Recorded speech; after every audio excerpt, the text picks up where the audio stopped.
They say a wedding is the birth of a promise, but mine began with silence, and silence has a way of echoing louder than vows ever spoken.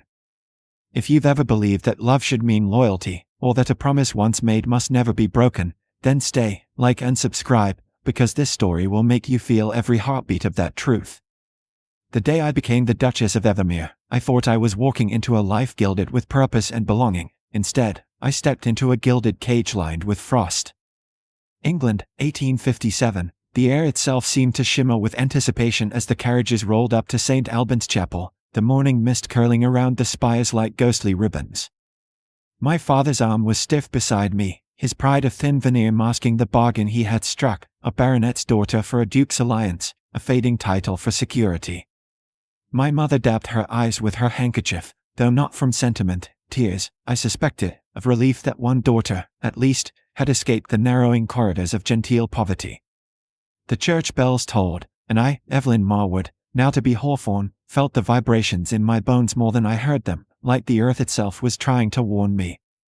He was waiting at the altar, Alexander Hawthorne, the newly appointed Duke of Evermere, tall, severe, with eyes the color of polished steel, beautiful in a way one admires statues, not men. When our hands met, his touch was cold. When he said, "I do," it sounded less like a vow and more like a concession. The applause that followed our kiss felt hollow in the vaulted air.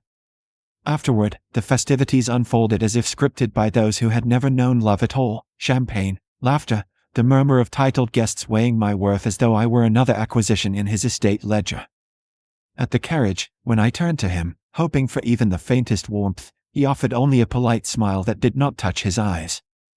"It has been a long day, Your Grace," he said to me, his new wife, as though I were a stranger to be endured. The journey to Evermere Hall took hours through the fog-laced countryside, the horses' hoofs striking rhythms that matched the hollow thudding of my heart. The great house loomed ahead, a fortress of stone and ivy, its windows lit like watchful eyes. When I stepped inside, the air smelled faintly of roses and something older, dust and distance. Portraits of long-dead Hawthorne stared down from the walls, all solemn, all proud. Alexander paused before the largest painting, that of a young woman with soft eyes and auburn hair. "My late fiancée," he said quietly. "Lady Helena Thorne." I said nothing, though the weight of her presence pressed on me like a second shadow. The days that followed blurred into a season of quiet disillusionment. My husband left often, claiming matters of parliament or estate, though the letters I sent after him went unanswered.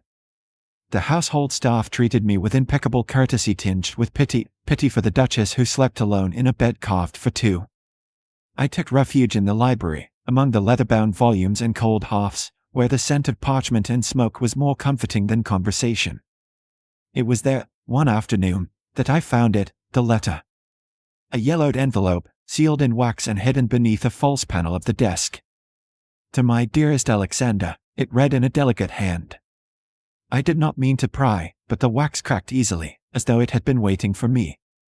The words within spoke of undying love, of promises eternal, of death that would not sever devotion but merely delay it. "If I cannot be yours in life, I shall haunt your heart in death." I closed the letter trembling, realizing I had married not a man, but his ghost.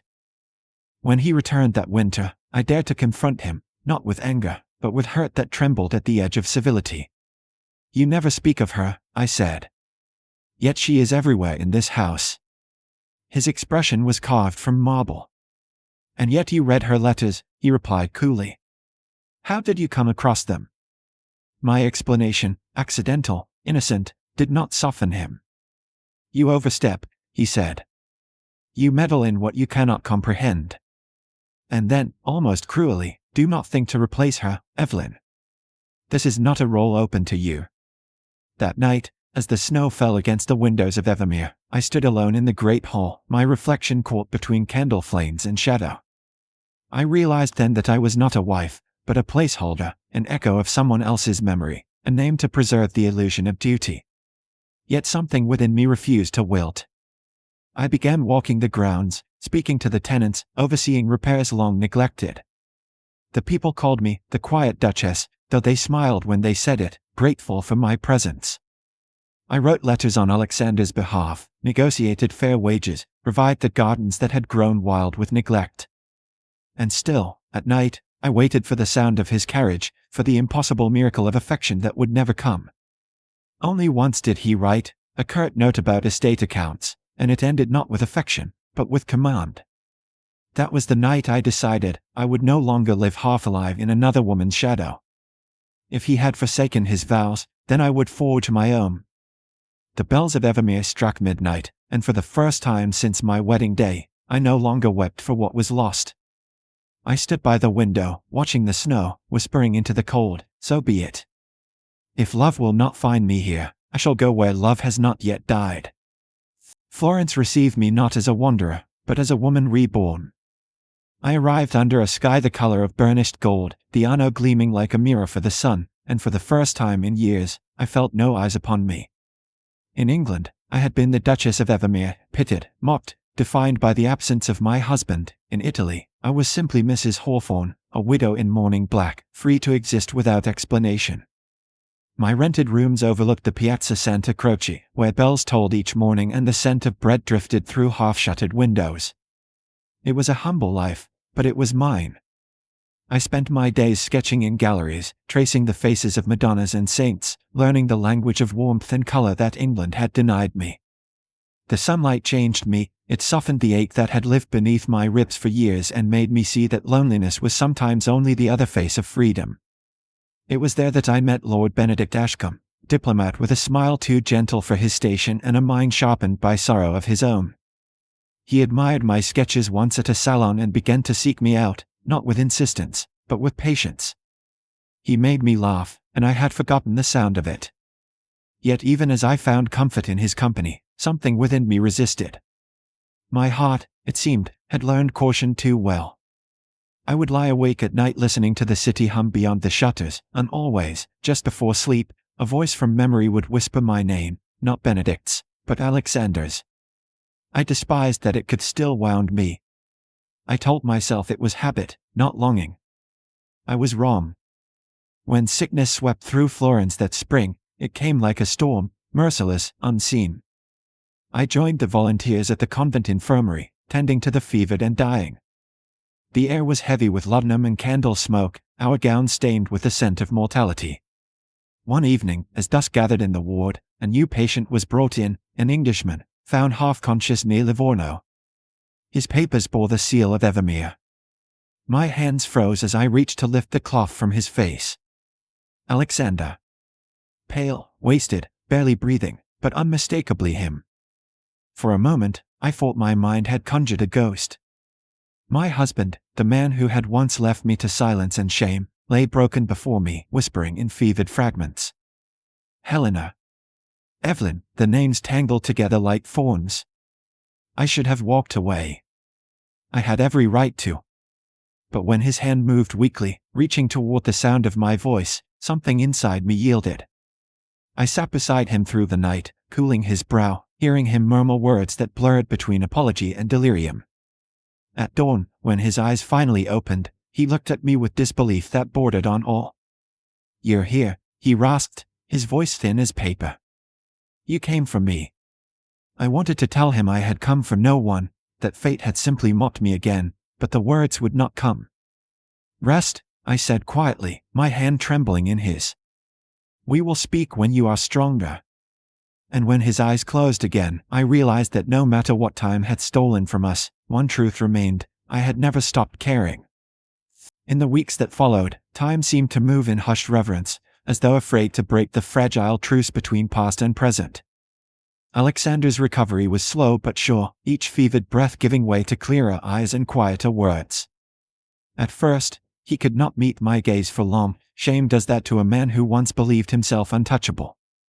Yet little by little, we spoke, haltingly, honestly, painfully. He told me of his years after I left, that he had returned to Evermere and found it empty, that every portrait and polished floor reminded him of what he had destroyed through pride. "I thought I was punishing you," he said one night as the oil lamp flickered between us, "but it was myself I condemned." The house grew colder, and so did I. I listened, not with the naivete of a forgiving wife, but with the quiet strength of a woman who had lived through heartbreak and found her own worth on the other side. "You did not just forsake your vows, Alexander," I told him softly. You forsook the chance to be kind." He did not argue. He only took my hand, weathered now by years of solitude, and pressed it against his chest as if to remind himself that he still lived. When he was strong enough to walk, I took him to the gardens beyond the convent walls, where the orange blossoms had just begun to bloom. He marveled at the light, at the scent of flowers drifting over the city roofs. "I do not deserve this peace," he said, and I almost agreed, but then I saw the tremor in his hand, the humility in his voice, and something within me softened. "No one truly deserves forgiveness," I said. "It's given, not earned." He looked at me then with such raw gratitude that I had to turn away. That evening, as the sun bled over Florence, he told me he wished to return home, not to reclaim his title, but to make right what he had left in ruins. And so, when he asked if I would go with him, I said yes, not for the sake of our old life, but for what we might build anew. England received us as it always had, with whispers. Society feigned shock that the forsaken Duchess had taken back her husband, that the proud Duke now walked beside her without the arrogance that once defined him. But their words could not touch what we had rebuilt in silence. At Evermere Hall, the mirrors were no longer veiled in grief, the shutters were thrown open, and sunlight poured into rooms that had not known warmth in years. Together, we restored the estate, not for grandeur, but for grace. The tenants found their wages raised, the orphanage in the village funded anew, and the hall that once echoed with loneliness filled again with laughter and life. Years later, I often walked the same corridors where I had once wandered as a bride in mourning, now lined with portraits of faces smiling rather than scowling. On the anniversary of our first vows, Alexander took my hand in the rose garden, where the blossoms trembled in the evening air. "I once promised to honor and cherish you," he said, his voice low and unsteady, and I failed.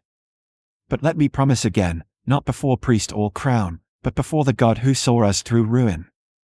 I looked at him, the same man who had broken me, now rebuilt by remorse and love, and whispered, "Then promise not to love me perfectly, but honestly." He smiled, and for the first time in all our years, I knew he understood. When I think of it now, I see that love was never the waltz we were promised, it was the quiet aftermath, the steady steps after the music fades. He once forsook his vows, but in seeking redemption, he kept them better than most ever do. And as the Duke of Evermere pressed his forehead against mine beneath the arching roses, I realized forgiveness, too, can bloom from broken ground.